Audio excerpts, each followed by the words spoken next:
राम राम जी सभी को। तो आज है रामचरितमानस का हमारा 25वां दिन। तो गौरी जी का हृदय हर्ष से भर गया और वे बोली, हे सीता, हमारी सच्ची आशीष सुनो, तुम्हारी मनोकामना पूरी होगी। नारद जी का वचन सदा पवित्र, संशय, भ्रम और दोषों से रहित और सत्य है। जिससे तुम्हारा मन अनुरक्त हो गया है, वही वर तुमको मिलेगा। जिसमें तुम्हारा मन अनुरक्त हो गया है, वही स्वभाव से ही सुंदर सांवला वर श्री रामचंद्र जी तुमको मिलेगा। वह दया का खजाना और सुजान सर्वज्ञ है, तुम्हारे शील और स्नेह को जानता है।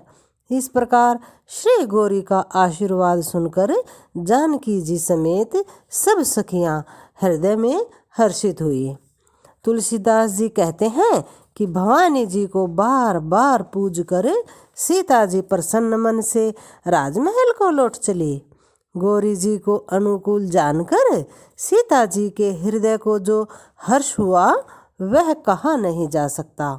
सुंदर मंगलों के मूल उनके बाएं अंग फड़कने लगे। हृदय में सीता जी के सौंदर्य की सराहना करते हुए दोनों भाई गुरु जी के पास गए। श्री रामचंद्र जी ने विश्वामित्र जी से सब कुछ कह दिया, क्योंकि उनका सरल स्वभाव है, छल तो छूता भी नहीं है।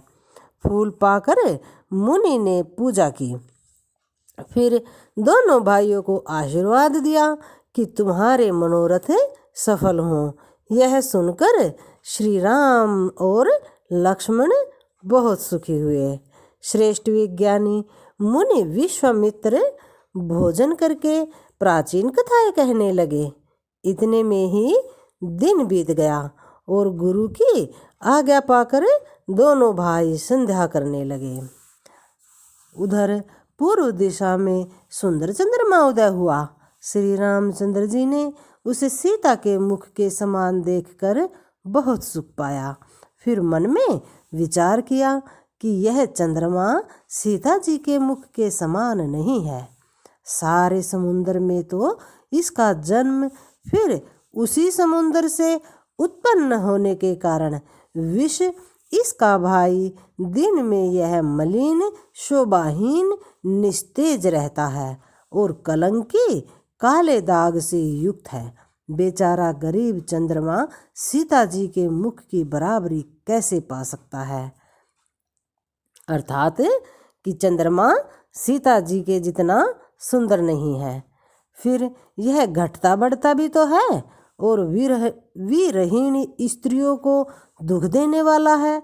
राहु अपनी संधि में पाकर इसे ग्रस लेता है। चकवे को चकवी के वियोग का शोक देने वाला और कमल का वैरी उसे मुरझा देने वाला है। हे चंद्रमा, तुझ में बहुत से अवगुण है जो सीता जी में नहीं है। अतः जानकी जी के मुख की तुझे उपमा देने में बड़ा अनुचित कर्म करने का दोष लगेगा। इस प्रकार चंद्रमा के बहाने सीता जी के मुख की छवि का वर्णन करके बड़ी रात हो गई। जान वे गुरु जी के पास चले गए।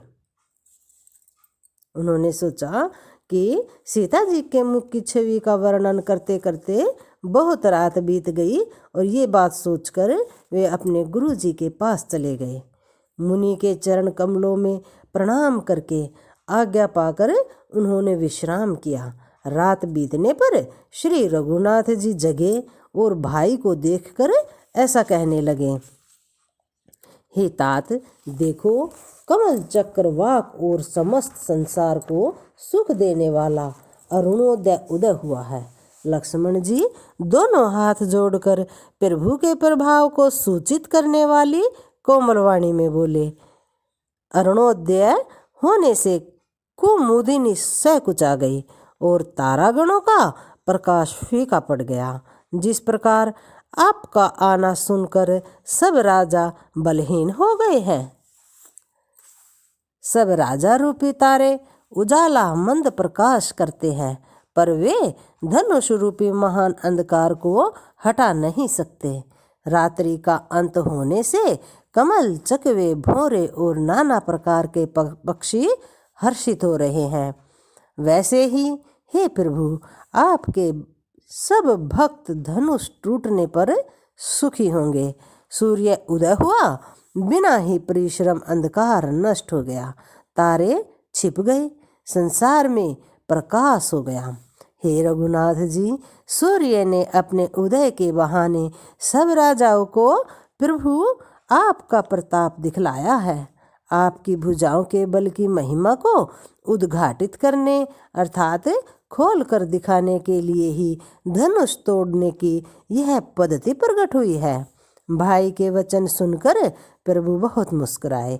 फिर स्वभाव से ही पवित्र श्री राम जी ने शौच से निवृत्त होकर स्नान किया और नित्य कर्म करके वे गुरु जी के पास आ गए। आकर उन्होंने गुरु जी के सुंदर चरण कमलों में सिर नवाया। तब जनक जी ने शतानंद जी को बुलाया और उन्हें तुरंत ही विश्वामित्र मुनि के पास भेज दिया। उन्होंने आकर जनक जी की विनती सुनाई। विश्वामित्र जी ने हर्षित होकर दोनों भाइयों को बुलाया। शतानंद जी के चरणों की वंदना करके प्रभु श्री रामचंद्र जी गुरु जी के पास जा बैठे। तब मुनि ने कहा, हे तात, चलो, जनक जी ने बुलावा भेजा है, चलकर सीता जी के स्वयंवर को देख लेना चाहिए। देखें ईश्वर किसको बढ़ाई देते हैं। लक्ष्मण जी ने कहा, हे नाथ, जिस पर आपकी कृपा होगी वही बढ़ाई का पात्र होगा। धनुष तोड़ने का श्रेय उसी को प्राप्त होगा। दोनों भाई रंग भूमि में आ गए। ऐसी खबर सब नगरवासियों ने पाई। तब बालक, जवान, बूढ़े, स्त्री और पुरुष सभी घर और कामकाज को भुलाकर चल दिए। दोनों भाई रंगभूमि में आए हैं। ऐसी खबर जब सब नगरवासियों ने पाई, तब बालक, जवान, बूढ़े, स्त्री, पुरुष सभी घर और कामकाज को भुलाकर चल दिए। जब जनक जी ने देखा कि बड़ी भीड़ हो गई है, तब उन्होंने सब विश्वास पात्र सेवकों को बुलवा लिया और कहा, तुम लोग तुरंत सब लोगों के पास जाओ और सब किसी को यथायोग्य आसन दो। उन सेवकों ने कोमल और नर्म वचन कहकर उत्तम, मध्यम, नीच और लघु सभी श्रेणी के स्त्री पुरुषों को अपने अपने योग्य स्थान पर बिठाया। उसी समय राजकुमार राम और लक्ष्मण वहां आ गए। वे ऐसे सुंदर हैं मानो साक्षात मनोहरता ही उनके शरीरों पर छा रही हो। सुंदर, सांवला और गोरा उनका शरीर है। वे गुणों के समुद्र, चतुर और उत्तम वीर है।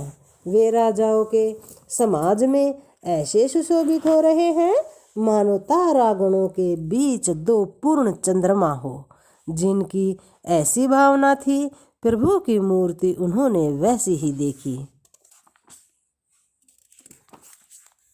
महान शूरवीर राजा लोग श्री रामचंद्र जी के रूप को देख रहे हैं, मानो स्वयं वीर रस शरीर धारण किए हुए हों। कुटिल राजा प्रभु को देखकर डर गए, मानो बड़ी भयानक मूर्ति हो।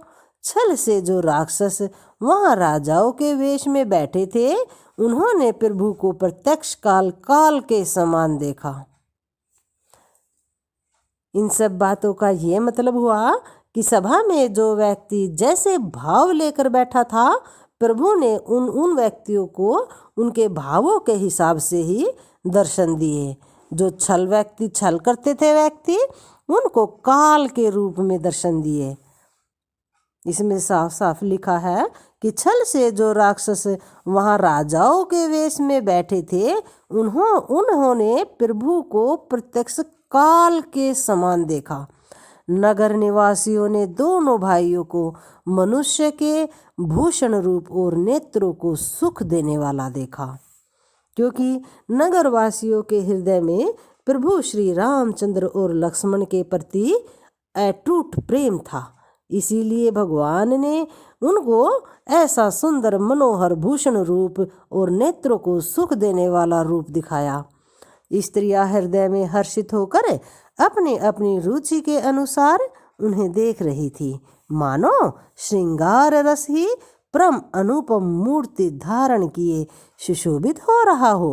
विद्वानों को प्रभु विराट रूप में दिखाई दिए, अर्थात जो वहाँ पर विद्वान बैठे थे, जो भक्ति करते थे, जप तप करते थे, उनको प्रभु ने विराट रूप में दर्शन दिए, अर्थात भगवान उनको विराट रूप में दिखाई दे रहे थे, जिसके बहुत से मुंह, हाथ, पैर, नेत्र और सिर हैं। जनक जी के सहजातीय कुटुंबी प्रभु को किस तरह कैसे प्रिय रूप में देख रहे हैं, जैसे सगे सजन संबंधी प्रिय लगते हैं। जनक समेत रानियां उन्हें अपने बच्चे के समान देख रही हैं। उनकी प्रीति का वर्णन नहीं किया जा सकता। योगियों को वे शांत शुद्ध मन, सम और स्वतः प्रकाश परम तत्व के रूप में दिखाई देने लगे। हरि भक्तों ने दोनों भाइयों को सब सुखों को देने वाले इष्ट देव के समान देखा। सीता जी जिस भाव से श्री रामचंद्र जी को देख रही हैं, वह स्नेह और सुख तो कहने में ही नहीं आता, अर्थात बहुत सुख मिल रहा था। उस स्नेह और सुख का वे हृदय में अनुभव कर रही हैं, पर वे भी कह नहीं सकती। फिर कोई कवि उसे किस प्रकार कह सकता है? इस पर जिसका जैसा भाव था, उसने कौशलाधीश श्री रामचंद्र जी को वैसा ही देखा। सुंदर सांवले और गोरे शरीर वाले तथा विश्व भर के नेत्रों को चुराने वाले कौशलाधीश के कुमार राज समाज में इस प्रकार सुशोभित हो रहे हैं। दोनों मूर्तियां स्वभाव से ही बिना किसी बनाव श्रृंगार के मन को हरने वाली है। करोड़ों कामदेवों की उपमा भी उनके लिए तुच्छ है। उनके सुंदर मुख शरद पूर्णिमा के चंद्रमा की भी निंदा करने वाले, उसे नीचा दिखाने वाले हैं, और कमल के समान नेत्र मन को बहुत ही भाते हैं। सुंदर चितवन सारे संसार के मन को हरने वाले कामदेव के भी मन को हरने वाली है। वह हृदय को बहुत ही प्यारी लगती है, पर उसका वर्णन नहीं किया जा सकता। सुंदर गाल है, कानों में चंचल झूमते हुए कुंडल है, ठोड़ी और अधर मतलब कि होठ सुंदर है, कोमल वाणी है। ऐसा चंद्रमा की किरणों का तिरस्कार करने वाली है। बोहें टेढ़ी और नासिका मनोहर है। ऊंचे चौड़े ललाट पर तिलक झलक रहे हैं, दीप्तिमान हो रहे हैं। काले घुंघरू वाले बालों को देखकर भौरों की पंक्तियां भी लज्जा जाती हैं। पीली चौकोनी टोपियां सिरों पर सुशोभित हैं, जिनके बीचों बीच में फूलों की कलियां बनाई हैं, अर्थात काढ़ी गई हैं। शंख के समान सुंदर गोल गले में मनोहर 3 रेखाएं हैं, जो मानो तीनों लोकों की सुंदरता की सीमा को बता रही हो। हृदय में गजमुक्ताओं के सुंदर कंठे और तुलसी की मालाएं सुशोभित हैं। उनके कंधे पर बैलों के कंधे की तरह ऊंचे और पुष्ट हैं। खड़े होने की शान सिंह की सी है और भुजाएं विशाल एवं बल की भंडार है। कमल में तरकस और पीतांबर बांधे हैं। दाहिने हाथों में बाण और बाएं सुंदर कंधों पर धनुष तथा पीले यज्ञोपवीत मतलब कि जनेऊ सुशोभित है। नख से लेकर शिखा तक सब अंग सुंदर है। उन पर महान शोभा छाई हुई है। उन्हें देखकर सब लोग सुखी हो गए।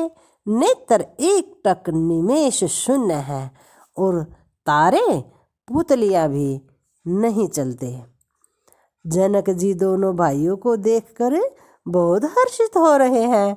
तब उन्होंने जाकर मुनि के चरण कमल पकड़ लिए, विनती करके अपनी कथा सुनाई और मुनि को सारा रंग भूमि अर्थात यज्ञशाला दिखला दी। मुनि के साथ दोनों श्रेष्ठ राजकुमार जहाँ तहाँ जाते हैं, वहाँ वहाँ सब कोई आश्चर्यचकित से उन्हें देखने लग जाते हैं। सबने राम जी को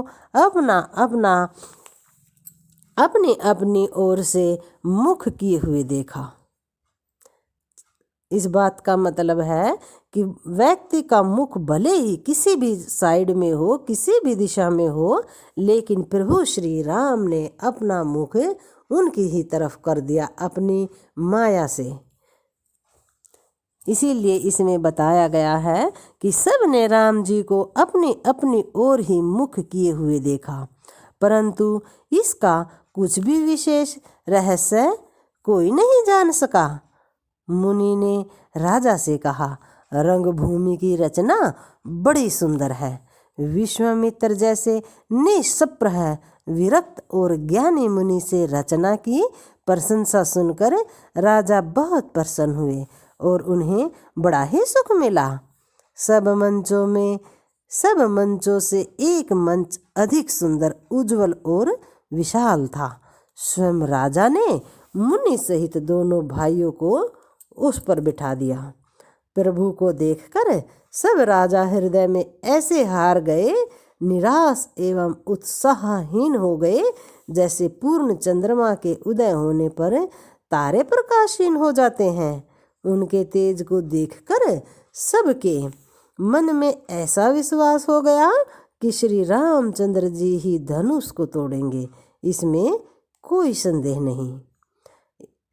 इधर उनके रूप को देखकर सबके मन में यह निश्चय हो गया कि शिव जी के विशाल धनुष को जो संभव है न टूट सके।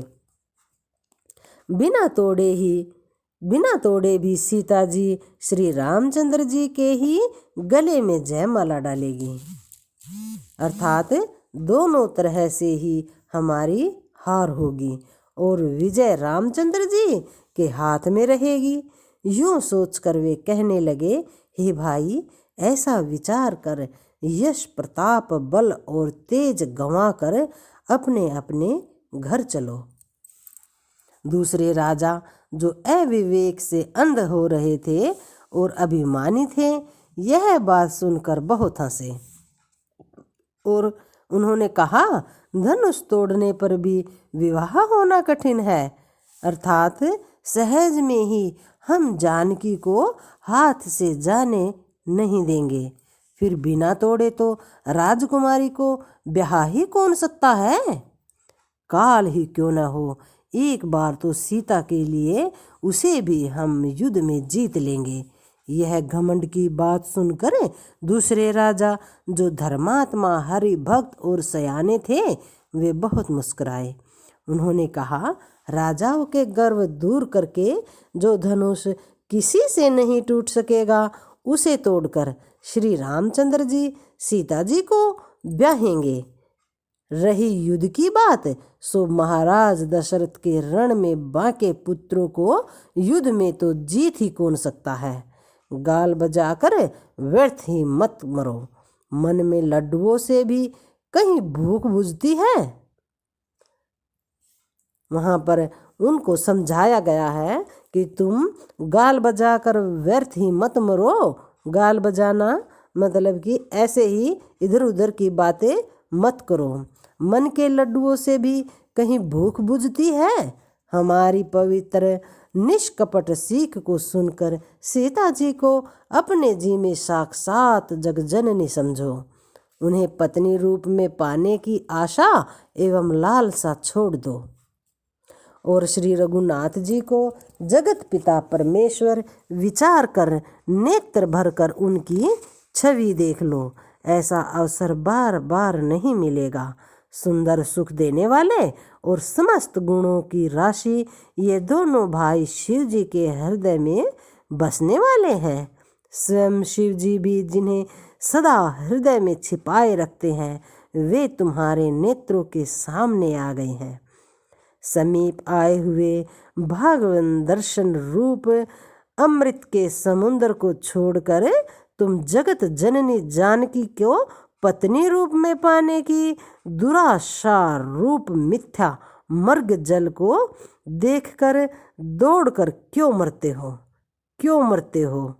फिर भाई, जिसको जो अच्छा लगे वहीं जाकर करो। हमने तो श्री रामचंद्र जी के दर्शन करके आज जन्म लेने का फल पा लिया है, जन्म और जीवन को सफल कर लिया है। ऐसा कहकर अच्छे राजा प्रेम मग्न होकर श्री राम जी का अनुपम रूप देखने लगे। मनुष्यों की तो बात ही क्या, देवता लोग भी आकाश से विमानों पर चढ़े हुए दर्शन कर रहे हैं और सुंदर गान गाते हुए फूल वर्षा कर रहे हैं। तब सुअवसर जानकर जनक जी ने सीता जी को बुला भेजा, मतलब कि सीता जी को बुलावा भेजा। सब चतुर और सुंदर सखियां आदर पूर्वक उन्हें लिवा आई। रूप और गुणों की खान जगत जननी जानकी जी की शोभा का वर्णन तो हो ही नहीं सकता। उनके लिए मुझे काव्य की सब उपमाएं तुच्छ लगती हैं, क्योंकि वे लौकिक स्त्रियों के अंगों से अनुराग रखने वाली है और वे जगत की स्त्रियों के अंगों को दी जाती हैं। काव्य की उपमाएं सब त्रिगुणात्मक मायिक जगत से ली गई हैं। उन्हें भगवान की सब रूपा शक्ति श्री जानकी जी के अप्राकृत चिन्मय अंगों के लिए प्रयुक्त करना, उनका अपमान करना और अपने को उपहासास्पद बनाना है। सीता जी के वर्णन में उन्हीं उपमाओं को देखकर कौन कुकवि कहलाए और अपयश का भागी बने, अर्थात सीता जी के लिए उन उपमाओं का प्रयोग करना सुकवि के पद में च्युत होना और अपकीर्ति मोल लेना है। कोई भी सुकवि ऐसी नादानी एवं अनुचित कार्य नहीं करेगा। यदि किसी स्त्री के साथ सीता जी की तुलना की जाए तो जगत में ऐसी सुंदर युवती है ही कहाँ जिसकी उपमा उन्हें दी जाए। पृथ्वी की स्त्रियों की तो बात ही क्या, देवताओं की स्त्रियों को भी यदि देखा जाए तो हमारी अपेक्षा कहीं अधिक दिव्य और सुंदर है। तो उनमें सरस्वती तो बहुत बोलने वाली है, पार्वती अर्धांगिनी है, अर्थात अर्ध नारी नटेश्वर के रूप में उनका आधा ही अंग स्त्री का है, शेष आधा अंग पुरुष शिव जी का है। कामदेव की स्त्री रति पति को बिना शरीर का अनंग जानकर बहुत दुखी रहती है और जिनके विष और मद जैसे समुद्र से उत्पन्न होने के नाते प्रिय भाई हैं, उन लक्ष्मी के समान तो जानकी जी को कहा ही कैसे जाए। इसमें बताया गया है कि जो देवताओं की स्त्रियां हैं, देवियां, उनसे भी कहीं ज़्यादा सुंदर सीता जी हैं। जिन लक्ष्मी जी की बात ऊपर कही गई है वे निकली थी खारे समुद्र से, और जिसको मथने के लिए भगवान ने अति कर्कश पीठ वाले कच्छप का रूप धारण किया। रस्सी बनाई गई, महान विषधर वासुकी नाग की मथाने का कार्य किया। अतिशय कठोर मंद्राचल पर्वत ने और उसे मथा सारे देवताओं और दैत्यों ने मिलकर। जिन लक्ष्मी को अतिशय शोभा की खान और अनुपम सुंदरी कहते हैं, उनको प्रकट करने में हेतु बने थे, और हेतु बने ये सब असुंदर एवं स्वाभाविक ही कठोर उपकरण हैं। ऐसे उपकरणों से प्रकट हुई लक्ष्मी श्री जानकी जी की समता को कैसे पा सकती है?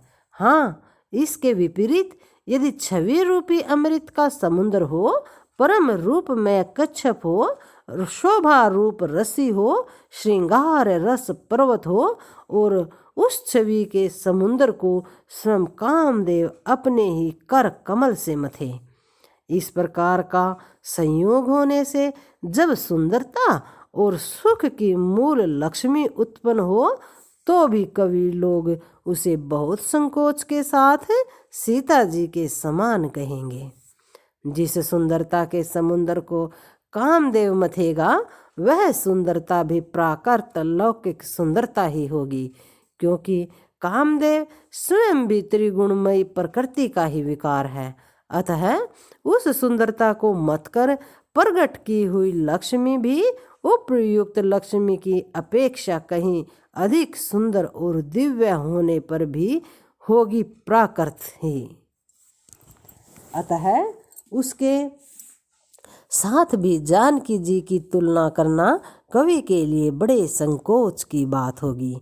जिस सुंदरता से जानकी जी का दिव्याति दिव्य परम दिव्य विग्रह बना है वह सुंदरता उपयुक्त सुंदरता से भिन्न अप्राकृत है। वस्तुतः लक्ष्मी जी का अप्राकृत रूप भी यही है।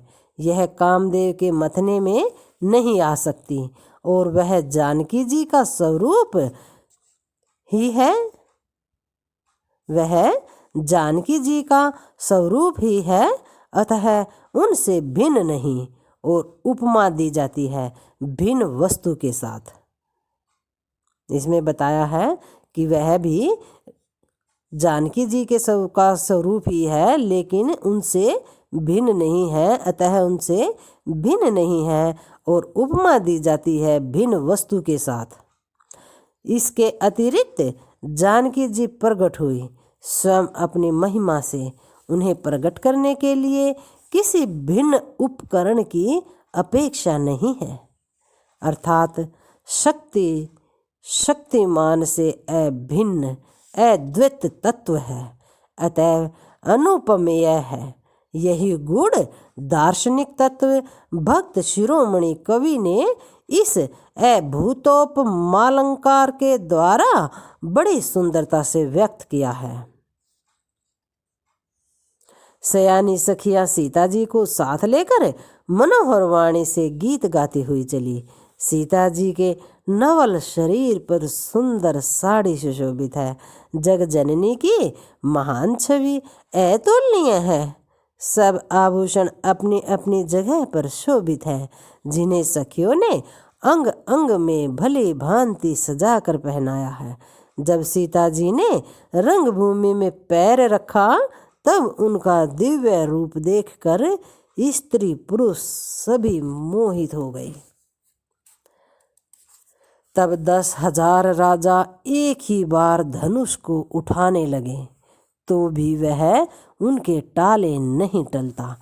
शिवजी का वह धनुष कैसे नहीं डिगता था। जैसे कामी पुरुष के वचनों से सती का मन कभी चलायमान नहीं होता। सब राजा उपहास के योग्य हो गए और जैसे वैराग्य के बिना सन्यासी उपहास के योग्य हो जाता है, कीर्ति बड़ी वीरता इन सब को वे धनुष के हाथों बरबस हार कर चले गए। राजा लोग हृदय से हार कर श्रीहीन हतप्रभ हो गए और अपने अपने समाज में जा बैठे, अर्थात अपने अपने स्थान पर जाकर वापिस बैठ गए। राजाओं को असफल देखकर जनक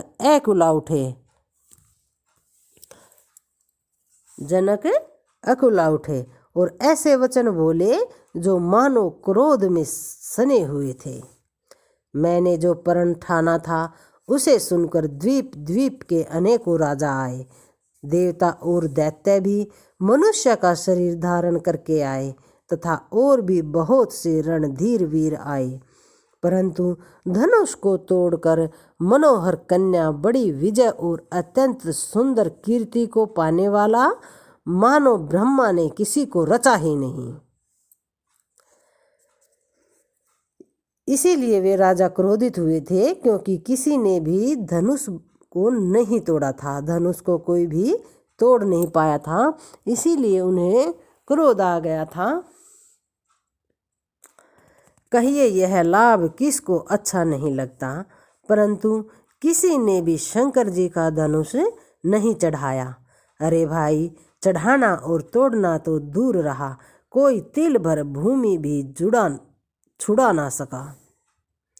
अब कोई वीरता का अभिमानी नाराज ना हो। मैं जान लिया पृथ्वी वीरों से खाली हो चुकी है। अब कहता है राजा कि अब कोई वीरता का अभिमानी नाराज ना हो, कोई भी नाराज मत होना। अर्थात मैंने सभी को मौका दिया है धनुष को तोड़ने का। मैंने जान लिया है कि अब ये पृथ्वी वीरों से खाली हो चुकी है। अब आशा छोड़कर अपने अपने घर वापस जाओ। ब्रह्मा ने सीता का विवाह लिखा ही नहीं है। राजा इस बात से बहुत दुखी हो चुके थे। यदि प्रण छोड़ता हूँ तो पुण्य जाता है, इसलिए क्या करूँ? कन्या कुंवारी ही रहे। यदि मैं जानता कि पृथ्वी वीरों से शून्य है तो प्रण करके उपहास का पात्र न बनता। ये राजा सोच रहा है अपने मन में और कह रहा है सभा में बैठे सभी राजाओं से कि यदि प्रण छोड़ता हूँ तो मेरा पुण्य जाता है, इसलिए मैं क्या करूँ? कन्या कुंवारी ही रहे। यदि मैं जानता कि पृथ्वी वीरों से शून्य हो चुकी है तो प्रण करके मैं उपहास का पात्र नहीं बनता।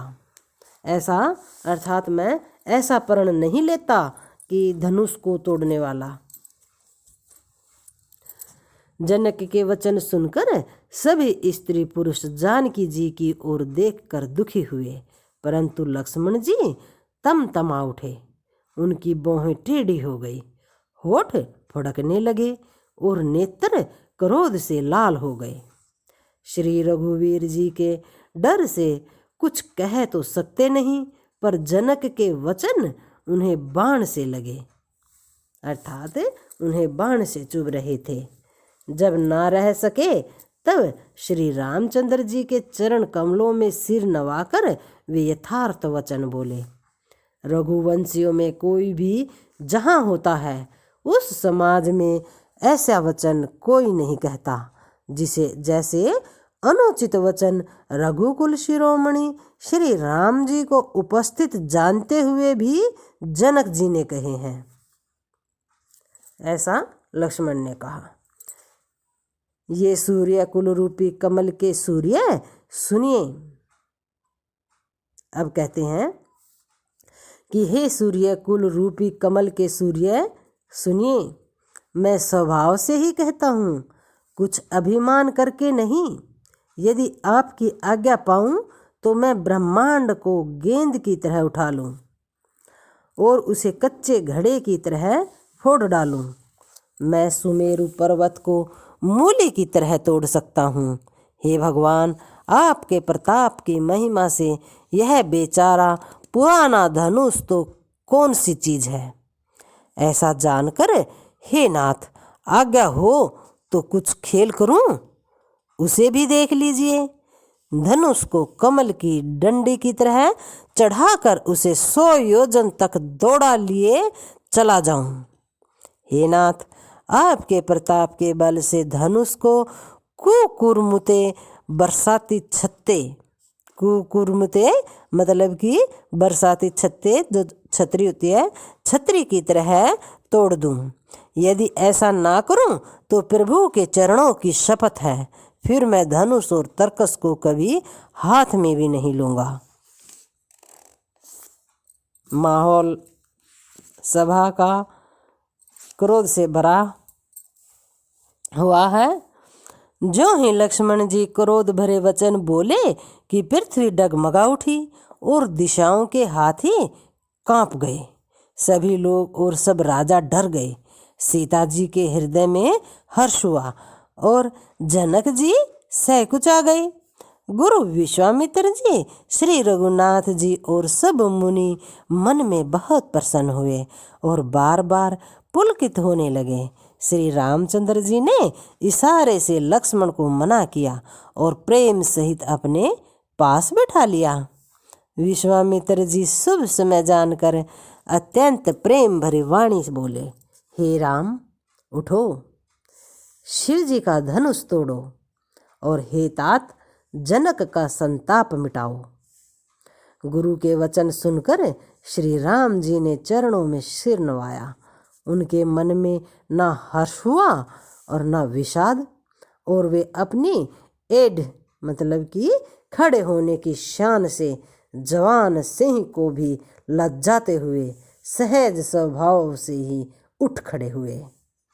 मंच रूपी विंध्याचल और रघुनाथ जी रूपी बाल सूर्य के उदय होते ही सब संत रूपी कमल खिल उठे और नेत्र रूपी भौरे हर्षित हो गए। राजाओं की आशा रूपी रात्रि नष्ट हो रही थी, हो ही रही थी क्या, हो ही गई। उनके वचन रूपी तारों के समूह का चमकना बंद हो गया। वे अर्थात वे मौन हो गए, चुप हो गए। अभिमानी राजा रूपी कुमुद संकुचित हो गए और कपटी राजा रूपी उल्लू छिप गए। जो कपटी थे और राजा का वेश बनाए थे, वे सब उल्लू छिप गए। मुनि और देवता रूपी चक शौक रहित हो गए। वे फूल बरसाकर अपनी सेवा प्रकट कर रहे हैं। प्रेम सहित गुरु के चरणों की वंदना करके श्री रामचंद्र जी ने मुनियों से आज्ञा मांगी। समस्त जगत के स्वामी श्री राम जी मत वाले श्रेष्ठ हाथी की सी चाल से स्वाभाविक ही चले। श्री रामचंद्र जी के चलते ही नगर के सब स्त्री पुरुष सुखी हो गए और उनके शरीर रोमांच से भर गए। उन्होंने पितर और देवताओं की वंदना करके अपने पुण्यों का स्मरण किया। यदि हमारे पुण्यों का कुछ भी प्रभाव हो तो हे गणेश गोसाई, रामचंद्र जी शिव जी के धनुष को कमल की डंडी की भांति तोड़ डाले। कितने विशाल भाव, कितने अच्छे भाव थे सभी नगरवासियों के, सभी स्त्री पुरुषों के, कि जिन्होंने उस समय अपने पुण्य को याद करके गणेश भगवान से प्रार्थना की। श्री रामचंद्र जी को वात्सल्य प्रेम के साथ देखकर सखियों को समीप बुलाकर सीता जी की माता स्नेहवश विलख कर विलाप करते हुई सी ये वचन बोली, हे सखी, ये जो हमारे हितु कहलाते हैं वे भी सब तमाशा देखने वाले हैं। कोई भी इनके गुरु विश्वामित्र जी को समझा कर नहीं कहता कि ये राम जी बालक हैं। इनके लिए ऐसा हट अच्छा नहीं। जो धनुष बाण और बाण जैसी जगत विजयी वीरों के हिलाए ना हिल सका, उसे तोड़ने के लिए मुनि विश्वामित्र जी का ये राम जी को आज्ञा देना और राम जी का उस धनुष को तोड़ने के लिए चल देना रानी को हठ जान पड़ा। इसलिए वे कहने लगी कि गुरु विश्वामित्र जी को कोई समझाता भी नहीं। रावण और यहाँ पर उनका मतलब ये था कि जब इतने बड़े बड़े वीरों ने, जो जगत विजयी वीर थे, उन्होंने इन्हें तोड़ ना सके, इसे हिला भी ना सके, तो भला ये राम इस धनुष को कैसे तोड़ सकता है। ये उनका वहम था। रावण और बाणासुर ने जिस धनुष को छुआ तक नहीं और राजा घमंड करके हार गए, वही धनुष इस सुकुमार राजकुमार के हाथ में दे रहे हैं।